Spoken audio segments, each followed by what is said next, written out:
warahmatullahi taala wabarakatuh. Saya Enisatul Rizkina, NIM 223810920080. Saya dari Prodi BKPI kelas C angkatan 2022. Saya dari Fakultas Tarbiyah Institut Agama Islam Negeri Madura. Saya di sini untuk memenuhi tugas ujian tengah semester mata kuliah keterampilan dasar konseling yang diampu oleh Ibu Anna Aisyah, MPD.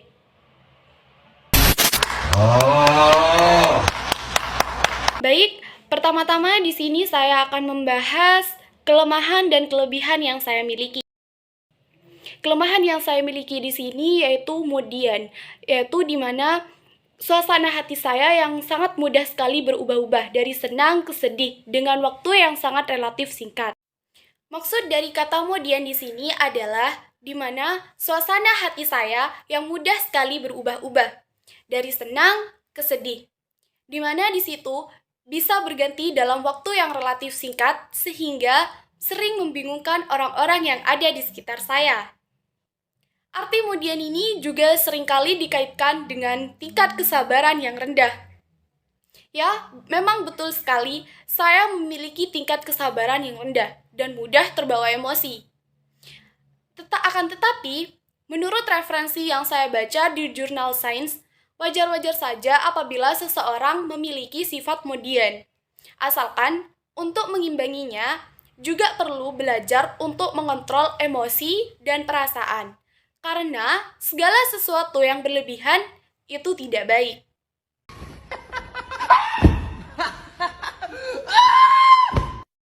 Baik, selanjutnya saya di sini akan membahas kelebihan yang ada pada diri saya, yaitu disiplin waktu. Di mana saya mendapat didikan disiplin waktu ini sedari kecil oleh ibu saya sendiri.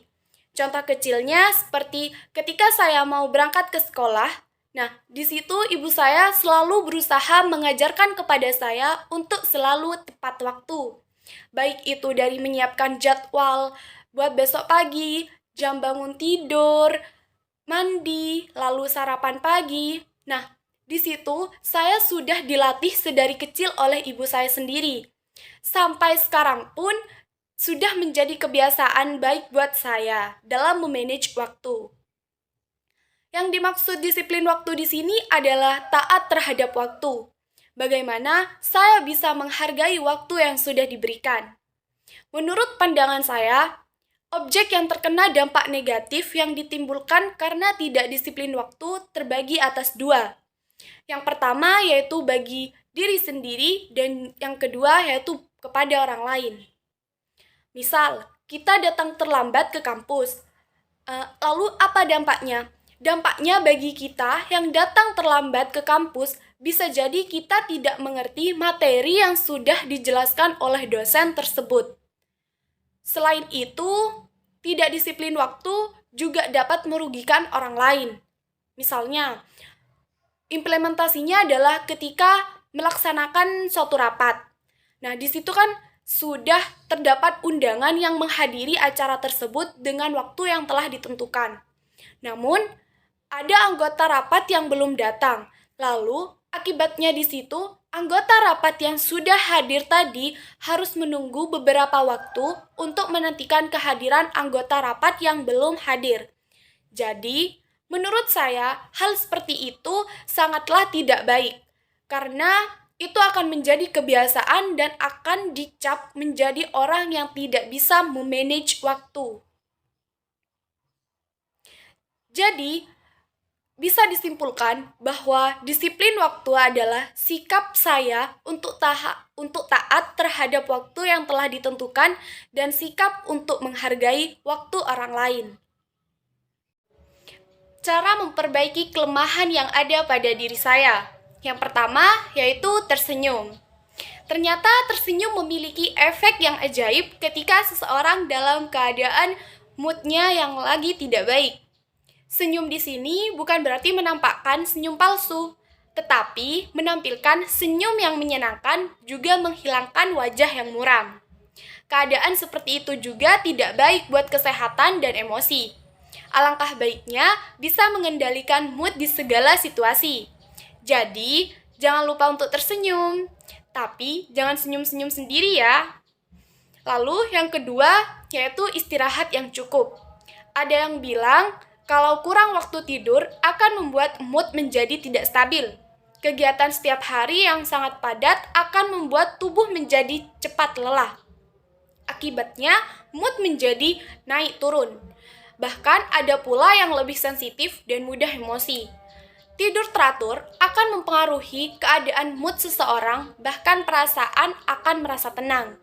Jadi, biasakanlah mulai tidur yang cukup, sehingga pikiran akan lebih positif dan tubuh menjadi segar.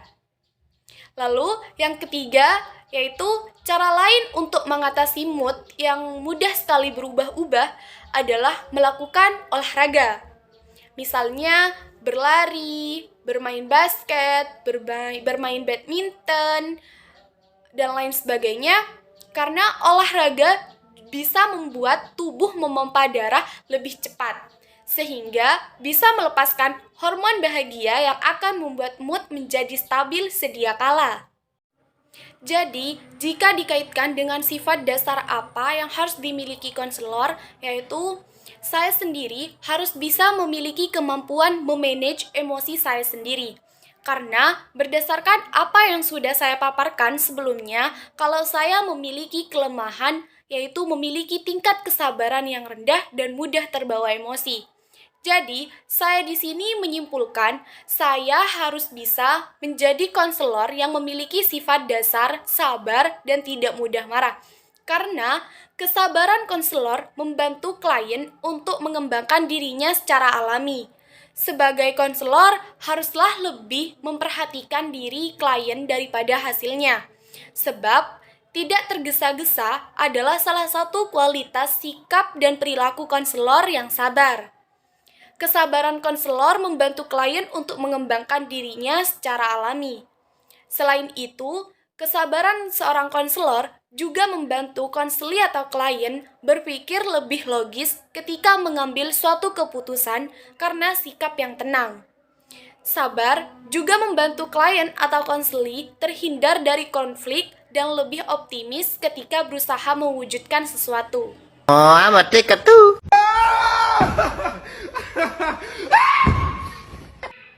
Baik, pembahasan yang terakhir, saya akan membahas tentang keterampilan dasar konseling apa saja yang sudah saya pelajari.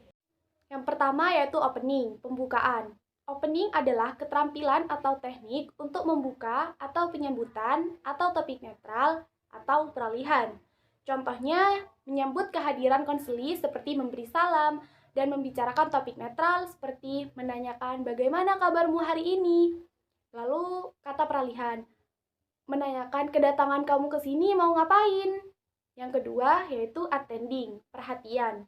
Adalah keterampilan atau teknik yang digunakan konselor untuk memusatkan perhatian kepada konseli agar merasa dihargai dan terbina suasana yang kondusif. Sehingga konseli bebas mengekspresikan atau mengungkapkan tentang apa saja yang ada dalam pikirannya, perasaan ataupun tingkah lakunya. Contohnya, konseli, Bu, kemarin saya memang tidak berbicara dengan Ita. Konselor menjawab, nampaknya Mbak Susi sangat kecewa dengan perlakuan Mbak Ita. Dan yang ketiga yaitu acceptance, penerimaan. Adalah teknik yang digunakan konselor untuk menunjukkan minat dan pemahaman terhadap hal-hal yang dikemukakan konseli. Contoh verbalnya yaitu, saya memahami apa yang kamu kemukakan. Contoh nonverbalnya bisa seperti isyarat tangan dan ekspresi wajah. Dan yang kelima yaitu restatement, pengulangan. Adalah teknik yang digunakan konselor untuk mengulang atau menyatakan kembali pernyataan konseli yang dianggap penting. Tujuannya memperjelas atau meyakinkan. Contohnya, misal konseli, saya bingung apakah saya akan menanggung aib ini. Konselor menjawab, bingung, menanggung aib. Dan yang kelima yaitu reflection of feeling, pemantulan perasaan. Adalah teknik yang digunakan konselor untuk memantulkan perasaan atau sikap yang terkandung di balik pernyataan konseli. Yang keenam yaitu klarifikasi adalah teknik yang digunakan untuk mengungkapkan kembali isi pernyataan konseli dengan menggunakan kata-kata baru dan segar. Contohnya, pada intinya dan pada dasarnya. Yang ketujuh yaitu paraphrasing adalah kata-kata konselor untuk menyatakan kembali esensi dari ucapan-ucapan konseli. Contohnya, ya, benar, atau betul, secara spontan dari konseli. Yang kedelapan yaitu structuring, pembatasan. Adalah teknik yang digunakan konselor untuk memberikan batas-batas atau pembatasan agar proses konseling berjalan sesuai dengan apa yang menjadi tujuan dalam konseling. Yang kesembilan yaitu lead atau pengarahan. Adalah teknik atau keterampilan yang digunakan konselor untuk mengarahkan pembicaraan konseli dari suatu hal ke hal yang lain secara langsung. Keterampilan ini sering pula disebut keterampilan bertanya. Contohnya, konseli, Pak, kemarin saya baru saja ikut lomba dari lari tingkat nasional. Konselor menjawab, coba ceritakan kepada Bapak bagaimana suasana waktu kamu mengikuti lomba tersebut. Yang ke-10 yaitu silence, diam. Adalah suasana hening, tidak ada interaksi verbal antara konselor dan klien dalam proses konseling. Yang ke-11 yaitu reassurance, penguatan atau dukungan. Adalah keterampilan atau teknik yang digunakan oleh konselor untuk memberikan dukungan atau penguatan terhadap pernyataan positif konseli agar ia menjadi lebih yakin dan percaya diri. Contohnya, konseli, sungguh tadi saya merasa malu untuk mengatakannya, tetapi baiklah saya akan menceritakan semuanya. Konselor menjawab, bagus sekali, Anda sudah mulai terbuka. 12 yaitu rejection, penolakan.